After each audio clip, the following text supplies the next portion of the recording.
नमस्कार, nation one के prime time bulletin में आप सभी का स्वागत है। मैं हूं लिली और रुक करते हैं खबरों का। छत्तीसगढ़ के जिले रायपुर में केंद्रीय गृह मंत्री राजनाथ सिंह जनसभा को संबोधित करने पहुंचे।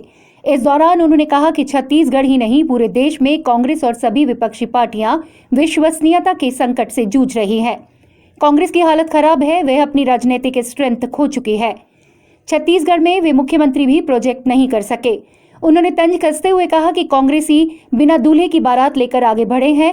इसके साथ ही उन्होंने ये भी कहा कि डॉक्टर रमन सिंह ने कहा था कि वे प्रदेश में परिवर्तन लाएंगे और परिवर्तन आया है। रायपुर से संग्राम राजपूत की रिपोर्ट। गुजरात के अहमदाबाद में एक का डबल करने की शिकायतों को लेकर गृह मंत्री ने शहर पुलिस कमिश्नर को तत्काल एक रिपोर्ट देने की सूचना दी। आपको बता दें कि लोगों को लुभाने वाले विज्ञापनों को देकर 260 करोड़ का धोखा करने वाले विनय शाह अभी तक पुलिस के हाथ में नहीं आए, क्योंकि खुद पुलिस भी इस आरोपी का साथ दे रही है, जिसे लेकर गृह मंत्री ने डीजीपी और सीआईडी को कमान दी है। वहीं गृह मंत्री प्रदीप सिंह जाडेजा ने मीडिया को जानकारी देते हुए कहा कि ऐसे धोखाधड़ी करने वालों को अब बख्शा नहीं जाएगा और इनके खिलाफ जल्द से जल्द कार्रवाई की जाएगी। एलएलपी नाम की कंपनी के डायरेक्टरों के जरिए लोगों के पैसे एक के डबल करने की स्कीम की वजह से लोगों के साथ जो धोखा किया है उसके बारे में हमारे अहमदाबाद शहर के अंदर जो क्राइम रजिस्टर हुआ था वो पूरी तपास आज माननीय मुख्यमंत्री श्री विजय भाई रूपाणी ने हमारे राज्य के डीजीपी शिवानंद झा को सूचना देकर ये पूरी तपास स्टेट सीआईडी क्राइम को दी गई है और स्टेट सीआईडी क्राइम ये पूरी तपास हमारे the Gujarat Protection of Interest of Depositors Act जो जीआईपीडी एक्ट हैं और दूसरा the Prize Chit and Money Circulation Scheme Act उनके माध्यम से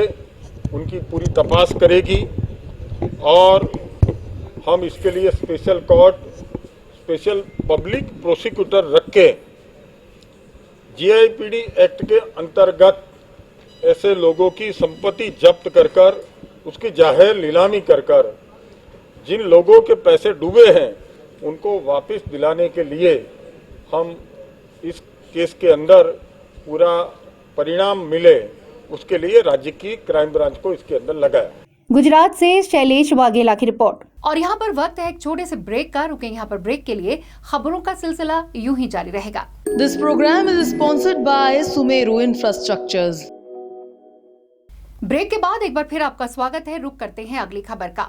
उत्तराखंड के बागेश्वर में वन विभाग को बड़ी सफलता मिली है। आतंक का पर्याय बन चुके आदमखोर गुलदार को मशहूर शिकारी जॉय हुक्केल ने एक गोली में मार गिराया, जिससे बागेश्वर शहर में स्थानीय लोगों ने राहत की सांस ली। दरअसल इस मादा गुलदार ने 7 साल के मासूम को दीपावली पर्व पर अपना निवाला बनाया था। वहीं इस साल बागेश्वर मुख्यालय में ही जनता के आक्रोश पर वन विभाग ने नदी ग्राम दयागान ग्रामों में गुलदार के आतंक को देखते हुए इन गुलदारों को मारने के आदेश दिए, जिसके बाद जिले में मशहूर शिकारियों लखपत सिंह रावत और जॉय हुक्केल को बुलाया गया। कल घटना स्थल में देखा तो वहाँ पे एक मादा के पंजे हमें नजर आए और ये जो हमने मारा है ये भी एक मादा ही है और इसका एक कैनाइन टूटा है, जिस वजह से ये जानवरों को नहीं मार पा रही थी। इस वजह से ये बस्ती में छोटे बच्चों पर अटैक कर रही थी। जो में हम काफ़ी देर तक इसको तलाश करते रहे, कभी इधर से उधर से, लेकिन ये झाड़ियों में बिल्कुल छिपी रही।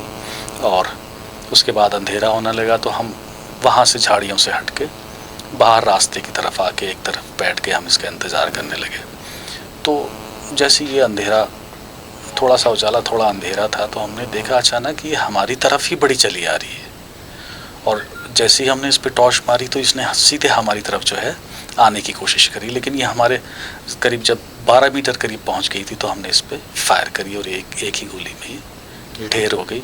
हाँ, सहकर्मियों पे अटैक कर सकती थी। दूसरा यह है कि गोली चूकती या गोली गलत लगती तो फिर ये दूसरी गोली चलाने का मौका नहीं देती, क्योंकि इसकी फुर्ती का और ताकत का तो फिर कोई जवाब। बागेश्वर से हरीश नगर कोटी की रिपोर्ट। यूपी के बाराबंकी जिला में मुख्यालय और नगर पालिका परिषद के पीछे बने नगर शिक्षा क्षेत्र के अंतर्गत बेगमगंज के सरकारी कन्या पाठशाला को जर्जर घोषित कर दिया गया है। आपको बता दें कि शहर मुख्यालय का वो जर्जर स्कूल है जहां अंदर से लेकर बाहर तक सिर्फ बीमारियों को दावत देने वाली गंदगी ही नजर आती है।